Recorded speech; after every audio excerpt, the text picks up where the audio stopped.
चिन jawline वरती pimples येत आहेत, हेअर फॉल चालू आहे, मानेवरची त्वचा काळवंडली आहे, त्याचप्रमाणे अंडरआर्म्स मध्ये पण पिगमेंटेशन वाढलेलं आहे, चेहऱ्यावरती ऑइली स्किन जास्त दिसत आहे. तुम्हाला वाटत असेल हे सगळे वेगळे वेगळे प्रश्न आहेत, वेगळे वेगळे प्रोडक्ट्स वापरल्यावरती ह्याच्यावरती आपल्याला चांगला रिझल्ट मिळेल, पण तसं नाहीये.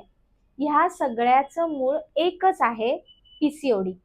त्वचा आणि केस यांच्या दृष्टिकोनातून आज मी तुम्हाला हे सांगणार आहे, कारण काय, कसे होतात आणि त्याचे उपाय काय काय क्लिनिकमध्ये अवेलेबल आहे. नमस्कार, मी doctor Priya Salokhe, founder of the skin studio, Magarpatta, Hadapsar, Pune. मी एक होमिओपॅथिक आणि एस्थेटिक फिजिशियन आहे.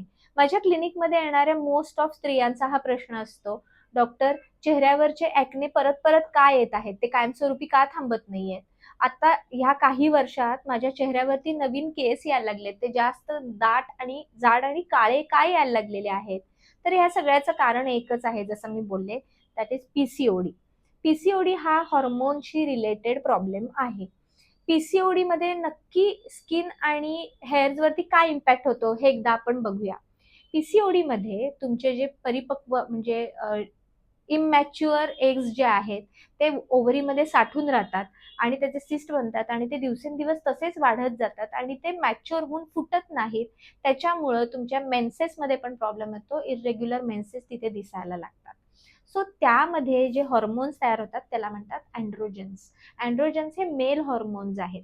म्हणून जसे मेल्सना चेहऱ्यावरती केस येण्यासाठी ते उपयुक्त असतात, जेव्हा स्त्रीच्या शरीरात हे हॉर्मोन्स जास्त ऍक्टिव्ह होतात त्यावेळेला त्यांच्या चेहऱ्यावरती अननेसेसरी हेअर ग्रोथ यायला चालू होते, त्वचा तेलकट राहायला चालू होते. त्याचं कारण हे आहे, स्किन मध्ये जे हेअर रूट्स आहेत, हेअर रूट्स जवळ जे सिबॅशियस ग्लॅन्ड्स आहेत, याला आपले अँड्रोजन जास्त स्टिम्युलेट करतात आणि त्याच्यामुळे त्याचं सिक्रिशन वाढायला लागतं आणि सिबॅशियस ग्लॅन्ड मधून येणारं सिक्रिशन म्हणजे तेलकट स्त्राव जो आपल्या त्वचेवरती दिसत असतो आणि त्याचमुळं ॲक्नेचा प्रॉब्लेम ही वाढतो, हेअर फॉलचा प्रॉब्लेम दिसायला लागतो आणि त्याचमुळं तुमच्या चेहऱ्यावरती वाढणारी हेअर ग्रोथ रिस्पॉन्सिबल आहे. त्याच सोबत तुमच्या मानेवरती येणारा, अंडरआर्म्स मध्ये येणारा काळवंडलेपणा जो आहे, तो पीसीओडी मुळे, इन्शुलिन रेझिस्टन्स जो तयार होतोय बॉडीमध्ये, त्याच्यामुळे ह्या गोष्टी होत असतात. तर ह्या गोष्टींसाठी ट्रीटमेंट्स काय काय अवेलेबल आहेत हे आपण बघूया. आता ना ह्या सगळ्या सिम्पटम्सला एक सिक्वेन्स आहे, तो तुम्ही लक्षात घ्या. तुम्हालाही लक्षात येईल की हा, अरे हा असाच माझ्या सिम्पटम्सचा पण सिक्वेन्स होता. तर काय होतं, पहिल्यांदा त्वचा तेलकट व्हायला लागते, सो आपण ते कंटिन्युअस क्लीन करायला लागतो की बाबा त्वचा सारखी तेलकट व्हायला लागली आहे. मग तेलकट त्वचेमुळं तुमचं जे कन्व्हर्जन आहे ते हॉर्मोनल ॲक्नेमध्ये होतं. कंटिन्युअस ऑइल सिक्रेशन झालं, त्यामुळे हॉर्मोनल ॲक्ने आल्या. हॉर्मोनल ॲक्ने खूप दिवस राहिल्या, त्या ट्रीट झाल्या नाहीत वेळेत, त्याच्यामुळे स्कार्स तयार झाले. जे स्कार्स तसेच राहिले, त्याच्यानंतर पिगमेंटेशन तयार झालं. हे झाले स्किनवरचे इफेक्ट आणि तसेच हेअर रूट्स वरती पण सिबॅशियस ग्लॅन्ड जास्त ऍक्टिव्ह झाल्यामुळे तुमचे हेअर रूट्स लूज व्हायला लागले आणि तुम्हाला हेअर थिनिंगचा त्रास दिसायला लागला.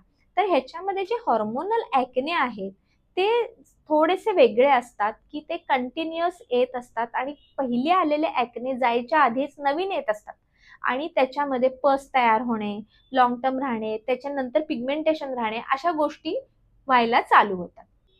जे आता आपण बोललो, मानेची त्वचा जाड पण होते आणि काळवंटे पण, तसंच अंडरआर्म्सची पण त्वचा पिगमेंटेड होते, त्याला आपण अकॅन्थोसिस नायग्रिकन्स असं म्हणतात. तर ह्याच सोबत वेटमध्येही काही प्रमाणात चेंजेस होत असतात पेशंटच्या. म्हणजे कधी एकदम 2 किलो कमी होतं किंवा एकदम 2 किलो जास्त वाढतंय. नाही, माझा पोटाचा घेरच वाढतोय, बाकीची तब्येत बारीक आहे पण माझा पोटाचा घेरच वाढतोय. तर ह्या गोष्टीमध्ये जे इन्शुलिन रेझिस्टन्स नावाची जी गोष्ट आपल्या बॉडीत होत असते, त्याच्यामुळे हे पिगमेंटेशन होत असतं. आता तसंच डीएचटी नावाचा जो घटक आहे, तो शरीरामध्ये वाढल्यामुळं त्याचा इफेक्ट हेअर फॉलिकल्स वरती होतो आणि हेअरलाईन आणि क्राऊन या भागातली केस गळती जास्त तुम्हाला दिसायला लागते. फ्रंट साईडचे हेअर जे आहेत ते जास्त थिनिंग दिसायला लागतं. तसंच त्यामधले डीएचटी, शरीरामधलं डीएचटीचं प्रमाण वाढल्यामुळं चिन, अप्पर लिप आणि चेस्ट वरती अननेसेसरी अनवॉन्टेड हेअर ग्रोथ जास्त दिसायला लागते. आणि जसं की आपण बघितलं ॲक्ने, ॲक्ने खूप दिवस राहिल्यामुळे त्याचं रूपांतर पिगमेंटेशन आणि स्कार्स मध्ये व्हायला चालू होतं. तर आता आपण डिटेल बोलूया, हॉर्मोनल ॲक्ने कसा असतो. आता आपण जे बघणार आहे ते हॉर्मोनल ऍक्ने बद्दल आपण चर्चा करणार आहे. तर हॉर्मोनल ऍक्ने येण्याचे एक फिक्स लोकेशन असतं, ते म्हणजे चिन आणि साइड लॉक्स म्हणजे जॉलाईन जी आहे, नेकवरती, इथेच तुम्हाला जास्त त्याचे ऍक्ने दिसतील. रेअरली तुम्हाला चीकवरती दिसेल, फोरहेडवरती दिसणारच नाही. त्याच्यामध्ये व्हाईटेड नसतो, त्याच्यामध्ये पेनफुल आणि पस तयार झालेले नोड्युल्स असतात, जे आतमध्ये तुम्हाला हाताला लागतात आणि ते लवकर सॉल्व्हही होत नाहीत. एक असतानाच नेक्स्टही आलेला असतो, त्यामुळे त्याचा इफेक्ट पण जास्त वेळ राहतो चिन आणि जॉलाईन वरती, आणि हळूहळू त्याचं रूपांतर ऍक्ने, स्कार आणि पिगमेंटेशन मध्ये व्हायला लागतं. तर ह्या गोष्टींसाठी आपण जेव्हा एक्सटर्नली फेस वॉश वापरतो, सॅलिसिलिक ऍसिड वापरतो, त्याचा परिणाम जास्त होत नाही, कारण अजून हॉर्मोन्स आहे तिथेच आहेत. मग हे जे स्किन कंप्लेंट जे आले, त्याला क्लिनिकमध्ये आपण काय काय ट्रीटमेंट करतो, तर केमिकल पील्स करतो. आता केमिकल पील मध्ये जसं मी सांगितलं आधी, काही प्रॉडक्ट्स आपण वापरून बघतो पण त्यांनी फरक पडत नाही, कारण क्लिनिकमध्ये यूज केलेल्या पील्सचं कॉन्सन्ट्रेशन हे डिफरंट असतं आणि ते डॉक्टर गायडेडच केलं असलं पाहिजे, तर त्याचा रिझल्ट चांगला येतो. ज्याच्यामध्ये ग्लायकॉलिक ऍसिड, सॅलिसिलिक ऍसिड यासारख्या गोष्टी वापरल्या जातात आणि त्याच्यावरती कंट्रोल घेतला जातो एक्सटर्नली. तसंच दुसरी जी गोष्ट आहे ते लेझर पिलिंग पण केलं जातं. आता लेझर पिलिंगचा सगळ्यात मोठा बेनिफिट हा आहे की साईड इफेक्ट नाही आणि डाऊन टाइम पण नाही. त्याचे काही तुम्हाला डाऊन टाइम मध्ये इफेक्ट दिसणार नाहीत, खूप ड्रायनेस आला किंवा रेडनेस आला असं काहीही दिसणार नाहीये. आणि त्याच्यासोबत जी पोर साईज मोठी झालेली असते, ज्याच्यातून ऍक्ने जो तयार होत असतो सिबॅशियस ग्लँडच्या स्टिम्युलेशनमुळे, तो पोर साईज आपण छोटा करून घेतो. त्याच्यामुळे ग्लोही चांगला येतो, रिकरन्स ऍक्नेचा थोडा कमी होतो आणि रिझल्ट इन्स्टंट दिसून येतो. नेक्स्ट जे आहे ते पीआरपी किंवा मायक्रो निडलिंग. त्याच्यामध्ये कोलॅजन आपण नवीन पद्धतीने बूस्ट करतो तुमच्या बॉडीला स्टिम्युलेट देऊन. तर त्याच्यामध्ये आपण ऍक्ने स्कार खूप चांगल्या पद्धतीने कव्हर करतो, पोर साईज कमी करतो, त्याच्यामुळे जो ऍक्नेच्या रिकरन्स वरचा जो परिणाम आहे तो खूप चांगल्या पद्धतीने आपण कव्हर करू शकतो.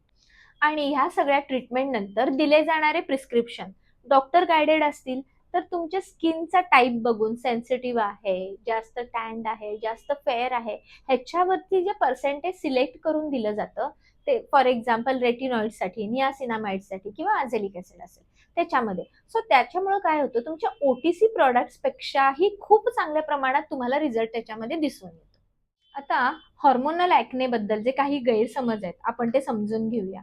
लोकांना असं वाटतं की महागडा फेस वॉश वापरला ना की माझे ऍक्ने जातील, पण तसं होणारच नाही. तुम्ही किती पण महागातला फेस वॉश घ्या, तुमचं स्किन सरफेसच फक्त क्लीन होणार आहे.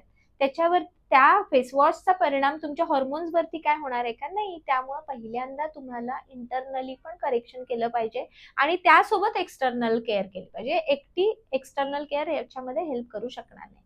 दुसरं आहे की पिंपल्सला हात लावायचा नाही. बरेच लोक म्हणतात, नाही डॉक्टर आम्ही हात लावत नाही, मग काळा डाग पडतो.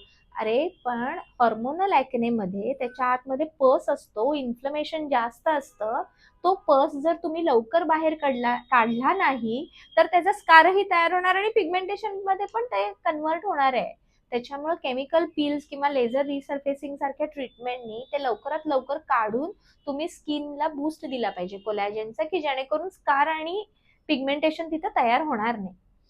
आता पीसीओडी मध्ये डोक्यावरती केस का गळतात आणि चेहऱ्यावर केस का येतात?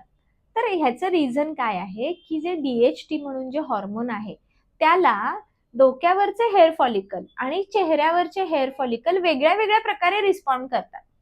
तर डीएचटी मुळे डोक्यावरचे जे हेअर फॉलिकल्स आहेत ते कमकुवत होतात आणि तुम्हाला हेअर थिनिंग दिसायला लागतं, हेअर फॉल जास्त वाढतो. आणि त्याच वेळेत चेहऱ्यावरचे जे हेअर फॉलिकल आहेत ते डीएचटी मुळे स्टिम्युलेट होतात आणि ते अननेसेसरी हेअर ग्रोथ तुमची वाढू शकते. हा निसर्गाचा विरोधाभास आहे. ओके. ज्याच्यामुळे तुमचे अननेसेसरी अनवॉन्टेड हेअर ग्रोथ जास्त वाढायला लागते, अनवॉन्टेड हेअर जास्त यायला लागतात शरीरावरती. तर क्लिनिकमध्ये ह्यासाठी आपल्याकडे काय काय ट्रीटमेंट्स अवेलेबल आहेत? केस गळण्याचं जर आपण घेतलं, कंप्लेंट जर आपण घेतली की डोक्यावरचे केस गळतात, तर त्याच्यासाठी पीआरपी सारख्या ट्रीटमेंट्स अवेलेबल आहेत. पीआरपी मध्ये आपण केसांच्या मुळांना टायटन अप करतो, नवीन ग्रोथसाठी बूस्ट करतो, ज्याच्यामध्ये ग्रोथ फॅक्टर्स पण ऍड करून जीएफसी सारख्या पण गोष्टी केल्या जातात. त्याच्यासोबत मल्टीव्हिटॅमिन बॅकअपही ठेवायला पाहिजे. त्याच्यामध्ये B12 आहे, D3 आहे, हेअर प्रोटीन्स दिले जातात. त्याच्यामध्ये मायक्रो निडलिंग सारख्या गोष्टींमुळे ह्या आपण इझिली तुमच्या केसांच्या मुळांपर्यंत पोहोचवायला मदत करू शकतो. तिसरी जी गोष्ट आहे ते पेप्टाइड सिरम, जे आम्ही घरी होम केअर म्हणून देतो, ते पण तुम्ही डेली बेसिसवरती जर यूज केले तर आपण चांगल्या पद्धतीनं हेअर फॉल वरती कंट्रोल करू शकतो. आता त्याचा जो दुसरा पार्ट आपण जो बघितला की चेहऱ्यावरची ग्रोथ. आता चेहऱ्यावरची जी ग्रोथ आहे ती आहे अप्पर लिप, चिन, जॉ लाईन किंवा नेक, आणि हे दिसणारे ऑर्गन्स आहेत. सो तिथे आपण लेझर हेअर रिडक्शन सारख्या ट्रीटमेंट्स करतो, ज्याच्यामध्ये डायोड नावाची जी टेक्नॉलॉजी आहे ती बेस्ट आहे. त्याच्यामध्ये ट्रिपल वेवलेंथ आहेत, क्वाड्री वेवलेंथ पण आहे, ज्याच्यामध्ये पेशंटचा स्किन कलर सुद्धा तुम्ही चूज करू शकता. फेअर स्किनचं लेझर हेअर रिडक्शन आणि डार्क स्किन पेशंटचं लेझर हेअर रिडक्शन ह्याच्यामध्ये खूप डिफरन्स आहे, की पेशंटला त्यांनी बर्न होऊ नये आणि ती डॉक्टर गायडेड असावी की एरिया वाईज त्याची वेवलेंथ किती ठेवली पाहिजे, हे डॉक्टर डिसाईड चांगल्या पद्धतीनं करू शकतात, कारण they knows how to treat the skin anatomy. म्हणून डॉक्टर गायडेड जर तुम्ही लेझर हेअर रिडक्शन केलं तर त्याला रिझल्ट चांगला आहे. ज्याच्यामध्ये तुम्ही म्हणाल की किती वेळा करायला लागेल, तर नॉर्मल पेशंट विदाउट पीसीओडी जे पेशंट आहेत त्यांना आम्ही 5 ते 6 सेशन रिकमेंडेशन देत असतो. पण पीसीओडी असेल तर मी असं म्हणेन नक्की तुम्ही 8 ते 10 सेशन घ्या, कारण तुमचे हेअर फॉलिकल डीएचटी मुळे जास्त स्टिम्युलेटेड कंडिशन मध्ये असतात आणि ह्या ट्रीटमेंट सोबत इंटरनल हॉर्मोनचं करेक्शन करणं तितकंच गरजेचं आहे. आता आपण बघणार आहोत स्किन पिगमेंटेशन आणि पीसीओडी. आता स्किन पिगमेंटेशन मध्ये जसं आपण आधी बोललो तसं त्याचप्रमाणे ऍक्ने नंतरचे जे पडणारे डाग आहेत ते, त्याच्यानंतर मानेवरचा काळवंडलेला भाग, तसंच अंडर आर्मचा काळवंडलेला भाग आणि मांड्यांच्या आतला जो भाग आहे तो काळवंडतो. त्याचं रिझन आहे इन्शुलिन रेझिस्टन्स. पीसीओडी मध्ये इन्शुलिन रेझिस्टन्स वाढल्यामुळं ह्या गोष्टी होतात. जे शरीरावरती आलेला जो काळवंडलेला भाग आहे ती घाण नाहीये, तुम्ही किती पण घासलं तरी ते जाणार नाहीये. तिथं ऍक्च्युअली स्किन सेल्सचं प्रमाण जास्त वाढतं, तिथं प्रोडक्शन जास्त वाढतं. ते हेल्दी स्किन सेल्स आहेत पण त्याचं प्रमाण त्या भागात ते जास्त झालेलं असतं इन्शुलिन रेझिस्टन्समुळे. त्यामुळं हे जे डाग किंवा पिगमेंटेशन आहेत त्याच्यासाठी क्लिनिकमध्ये काय काय ट्रीटमेंट अवेलेबल आहेत हे एकदा आपण बघून घेऊया. जसं की आपण बोललो केमिकल पिल्स, ब्राईटनिंग पिल्स, ज्याच्यामध्ये अर्बुटिन वापरलं जातं, कोजिक ऍसिड वापरलं जातं, ज्याच्यामुळे हे जे मेलॅनिनचं प्रोडक्शन आहे ते काही प्रमाणात कंट्रोलमध्ये होतं. आणि हीच गोष्ट अकॅन्थोसिस नायग्रिकन्स, म्हणजे जो मानेचा काळवंडलेला भाग, काखेचा काळवंडलेला भाग आहे त्याला अकॅन्थोसिस नायग्रिकन्स असं म्हणतात, त्याच्यावरती पण उपयुक्त ठरतो. आता त्याच्यासोबतच ग्लुटाथिऑनच्या ड्रिप्स पण यूज केल्या जातात. ग्लुटाथिऑन हे एक नॅचरल अँटीऑक्सिडंट आहे आणि ज्याच्यामध्ये तुमच्या ओव्हरऑल स्किनचा टोन जो आहे तो इम्प्रूव्ह होतो. थर्ड जे आहे ते क्यू स्विच लेझर आहे. क्यू स्विच लेझर मध्ये मेलॅनिनचं प्रोडक्शन स्पेसिफिक एरियासाठी खूप चांगल्या पद्धतीनं कमी होतं, पोर साईज कमी होते आणि हे जे पिगमेंटेशन आहे जे ऍक्ने नंतर जे होतं त्याच्यात इन्फ्लमेशन जास्त असल्यामुळं पीआयएच नावाची एक कन्सेप्ट आहे, पोस्ट इन्फ्लमेटरी हायपर पिगमेंटेशन, ह्याचं प्रमाण जे आहे ते क्यू स्विच लेझरच्या ट्रीटमेंटमुळे चांगल्या पद्धतीने कंट्रोल होतं. आणि मायक्रोनिडलिंग सारख्या ज्या गोष्टी आहेत ज्याच्यामध्ये आपण कोलॅजनला बूस्ट देतो आणि ऍक्ने स्कार आणि पिगमेंटेशन या दोन्ही गोष्टींवरती काम करतो. आता पीसीओडी, स्किन आणि हेअर ह्याचा एक अप्रोच ऍज अ पेशंट म्हणून माझ्या क्लिनिकमध्ये कसा होतं हे आपण एकदा बघूया. क्लिनिकमध्ये पेशंट आला की कन्सल्टेशनमध्ये आपण त्याला 3 स्टेप्समध्ये डिवाइड करून त्याची हिस्ट्री टेकिंग घेतो. पहिलं तर आहे history taking, detail history taking. Second जे आहे ते ब्लड इन्व्हेस्टिगेशन्स आणि थर्ड जे आहे ते ट्रीटमेंट ऍडवाइस. आता कन्सल्टेशनमध्ये आपण हेच समजून घेतो की मेन्स्ट्रुअल पॅटर्न कसा आहे, किती इरेग्युलर आहे, ऍक्नेचं प्रमाण किती आहे, त्याची फ्रिक्वेन्सी किती आहे, साईज किती आहे, किती दिवसांपासूनचा हा त्रास आहे. तसंच हेअरफॉल मध्ये पण की हेअरफॉल किती दिवसापासून आहे, थिनिंग किती जास्त आहे, त्याच्याप्रमाणे आपण ट्रीटमेंट त्याच्या काय लागणार आहेत हे बघत असतो.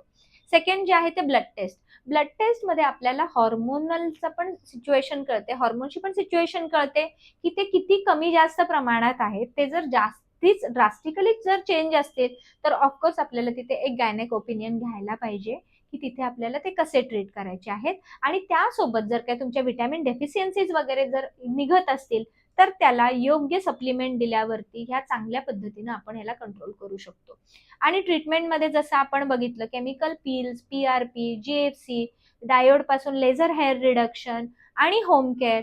होम केअरमध्ये योग्य फेस वॉश सोबतच अगदी योग्य SPF सुद्धा, सन प्रोटेक्शन फॅक्टर वापरणं सुद्धा खूप गरजेचं आहे. त्याच्यासोबत जे नाईट सिरम्स यूज केले जातात, ज्याच्यामध्ये तुम्ही पिगमेंटेशन किंवा स्किन हायड्रेशन जे आहे ते खूप चांगल्या पद्धतीने कंट्रोल करू शकता. आता जे आपण ट्रीटमेंट समजून घेतल्या, त्याच्यामध्ये तुमचा एक प्रश्न असा असेल की ह्याला किती वेळ लागतो? तर मिनिमम 1 मंथ तर आपल्याला यात घेणं गरजेचं आहे. कारण आपण ह्याच्यात कुठेही स्टेरॉइडचा वापर करत नाही आणि मॅक्सिमम तुम्ही म्हणालात तर लेझर हेअर रिडक्शन सारख्या गोष्टी किंवा क्युस्विचने आपण जर खूप जास्त पिगमेंटेशन, जास्त डार्क असलेलं पिगमेंटेशन ट्रीट करतोय, तर मॅक्सिमम 7 ते 8 महिने ह्या गोष्टीला लागतात. आता जो माझा युनिक अप्रोच जो आहे, तो आहे होमिओपॅथिक आणि अस्थेटिक ट्रीटमेंट. ह्या दोन्ही कशा इथं काम करतात योग्य? PCOD मध्ये ज्या घडलेल्या गोष्टी आहेत, व्हिटॅमिन बॅकअप पासून ते हॉर्मोन कंट्रोल पर्यंत ते ब्लड प्युरिफिकेशन पर्यंत मी होमिओपॅथिक रेमेडीज त्याच्यामध्ये वापरते. होमिओपॅथिक कॉन्स्टिट्युशनल रेमेडी म्हणजे ॲज अ पेशंट म्हणून जी रेमेडी सिलेक्ट केली जाते, ज्याच्यामध्ये पल्सेटिला, नॅट्रम मूर, आयोडम, थायरॉइडिनम ह्याच्यासारख्या भरपूर रेमेडीज आहेत की ज्या PCOD आणि स्किनसाठी खूप हेल्पफुल आहेत. काही PCOD पेशंट्सना जेव्हा स्किन रॅशेसचा पण प्रॉब्लेम असतो, त्याच्यामध्ये पण ह्या गोष्टी खूप चांगल्या काम करतात. आता आपण दुसरं एक एक्झाम्पल घेऊया, ते आहे ॲक्नेचं. फॉर एक्झाम्पल, आपण विदाऊट होमिओपॅथी ॲक्नेची जर ट्रीटमेंट घेतली, तर तुमचा ॲक्नेचा रिकरन्स जो आहे तो 2 ते 3 महिन्यामध्ये येऊ शकतो. पण जर तुम्ही होमिओपॅथिक कॉन्स्टिट्युशनल रेमेडी सोबत जर अस्थेटिक ट्रीटमेंट घेतली, म्हणजे एक्सटर्नल केअर पण तुम्ही व्यवस्थित ठेवली विथ इंटरनल होमिओपॅथी बॅकअप, हा जो रिकरन्सचा जो पिरियड आहे तो तुम्ही एक्झॅक्टली पोस्टपोन करू शकता. म्हणजे तो 2 ते 3 महिन्यापासून 6 ते 8 महिने, 8 ते 10 महिने इथपर्यंत पण आपण चांगला पोस्टपोन करू शकतो. तसंच हेअर फॉलचं पण आहे. हेअर फॉलमध्ये जर ट्रीटमेंट चालू असताना हेअर फॉल लगेच आपला व्यवस्थित कंट्रोल झाला, पण ट्रीटमेंट बंद केल्यावरती जो रिकरन्स आणि ट्रीटमेंट स्टॉप ह्याच्यामधला जो गॅप आहे तो आपण होमिओपॅथीने खूप चांगला वाढवू शकतो. कारण आपण तिथे इम्युनिटीला बूस्ट देतोय. सो जिथे इम्युनिटी चांगल्या पद्धतीने काम करते, तिथे अस्थेटिक ट्रीटमेंटचा जो रिझल्ट आहे तो तुम्ही लॉंग टर्म मेंटेन करायला खूप चांगली मदत होते. तसंच जे आहे मेलाझ्मा सारख्या गोष्टीमध्ये, म्हणजे जे पोस्ट मेनोपॉझल जे कंप्लेंट्स येतात PCOD किंवा अशा पेशंटमध्ये, किंवा ज्यांचं युटेरस काढलं जातं काही PCOD किंवा ब्लिडिंगच्या कारणामुळे जिथे काढलं जातं, तिथं नंतर जे येणारे एजिंगचे इफेक्ट्स आहेत ते सुद्धा आपण होमिओपॅथिक आणि अस्थेटिक अप्रोचनी खूप चांगल्या पद्धतीने त्याचा मेंटेन करून ठेवू शकतो. तर माझं एकच सांगणं आहे, पिंपल्स, पिगमेंटेशन, हेअर फॉल आणि अनवॉन्टेड हेअर्स ह्या गोष्टी जर तुम्ही वर्षानुवर्ष सहन करत असाल, तर ती तुमची चूक नाहीये, ती PCOD आहे. आणि त्याला सुद्धा योग्य डायग्नोसिस आणि योग्य ट्रीटमेंटचा फार चांगल्या दृष्टिकोनातून त्याला कंट्रोलमध्ये ठेवू शकते. ह्यासाठी योग्य ट्रीटमेंट सोबत काही मायनर लाईफस्टाईल चेंजेस जर केले, तर तुम्ही हा इफेक्ट लाईफटाईम तुमच्या बरोबर घेऊन तुमचं PCOD ट्रीट करू शकता. माझं तुम्हाला एकच सांगणं आहे की हा व्हिडिओ जर तुम्हाला इन्फॉर्मेटिव्ह वाटला असेल, तर तुमच्या ज्या मैत्रिणीला हे ऐकणं गरजेचं आहे त्यांच्याशी शेअर करा. आणि तुम्हाला ह्या 4 गोष्टींपैकी सगळ्यात जास्त त्रास देणारी कुठली गोष्ट आहे ती मला कमेंटमध्ये घ्या. मी त्याच्यावरती पुन्हा सविस्तर डिस्कशन करेन.